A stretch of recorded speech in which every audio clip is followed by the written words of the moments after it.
नमस्कार, मैं हूं पीके खुराना। मैं एक हैप्पीनेस कोच हूं और मैं यह ट्रेनिंग देता हूं कि हम सफल कैसे हों और सफलता के साथ साथ सच्ची खुशी कैसे हासिल करें। Holistic success coupled with genuine happiness. और इस प्रोसेस में मैं दिल से, दिमाग से, आत्मा से कूड़ा चुन लेता हूं। I am the rag picker of the soul. आज हम इस छोटे से वीडियो में एक बहुत गहरी प्रेरणादायक बात करेंगे। हम सबको मालूम है कि बाज एक बहुत बड़ा पक्षी है, बहुत ऊंचे तक उड़ सकता है, और कौवा, क्रो उसके मुकाबले में बहुत छोटा पक्षी है और उसकी उड़ान न तो उतनी ऊंची है न उतनी तेज है।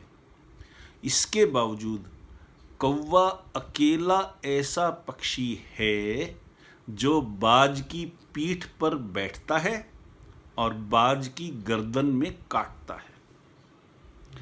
अब सिचुएशन ये है कि बाज बहुत बड़ा पक्षी है, बहुत ताकतवर पक्षी है, बहुत ऊपर तक जा सकता है। उसके बावजूद कौवा उसकी पीठ पर बैठ करके उसकी गर्दन पर काटता है।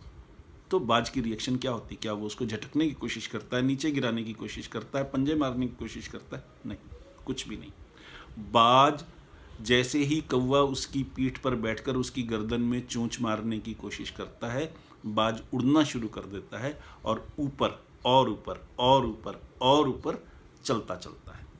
अब हम सबको पता है कि जैसे जैसे हम ऊपर जाएं, ऑक्सीजन कम होती चलती है। कौवा जिस तरह से भगवान ने, कुदरत ने बनाया है, वो एक लिमिट के बाद कम ऑक्सीजन में जिंदा नहीं रह सकता। लेकिन बाज रह सकता है, क्योंकि बाज बना उस ढंग से है, उसका शरीर उस ढंग से बनाया गया है कुदरत की तरफ से।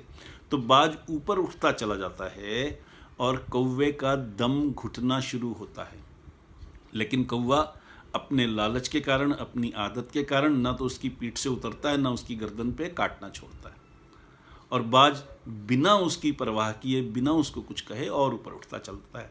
धीरे धीरे कौवे का दम घुट जाता है और कौवा मर जाता है। अब इससे हम क्या सीख सकते हैं, क्या सबक ले सकते हैं? ये बहुत सिंपल पर बहुत गहरी बात है। और वो बात ये है कि जब कोई हमारी आलोचना करे, क्रिटिसाइज करे, ह्यूमिलिएट करे, अपमान करे, बार बार हमारे रास्ते में अड़चन डाले, तो हमें क्या करना चाहिए?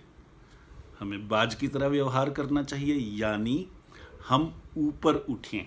अब ऊपर उठने का यहाँ मतलब ये है कि हम उनकी बातों की परवाह ना करें, रिएक्ट ना करें, बल्कि अपनी क्वालिफिकेशन बढ़ाएं, अपना स्किल सेट बढ़ाएं, अपनी परफॉर्मेंस बेहतर करें और उनकी तरफ देखे बिना, उनकी परवाह किए बिना अपना काम करते चलें। जैसे जैसे हमारा काम बेहतर होता चलेगा, वैसे वैसे उनकी बातों का दम घुट जाएगा और खुद वो कभी कहेंगे कि हमें पता था, ये कुछ करके दिखाएंगे। तब वो आपकी प्रशंसा करने के लिए मजबूर हो जाएंगे। तब उनकी वो पुरानी क्रिटिसिज्म मर जाएगी। बस यही तो करना है कि अपना स्किल सेट बढ़ाएं, कुछ नया सीखें, कुछ नया करें और आगे बढ़ें, ऊपर चढ़ें। इस तरीके से हम अपने सारे क्रिटिक्स को मार सकते हैं बिना उनको कुछ कहे। तो इस छोटे से सबक के साथ मैं आज के इस वीडियो को समाप्त करता हूं। अगले हफ्ते फिर एक नए प्रेरणादायक विचार के साथ इसी तरह से मिलेंगे, आपस में रूबरू होंगे। तब तक के लिए खुश रहिए, स्वस्थ रहिए, आनंद मनाइए। बहुत बहुत शुक्रिया इस फेसबुक लाइव में मेरे साथ जुड़ने के लिए।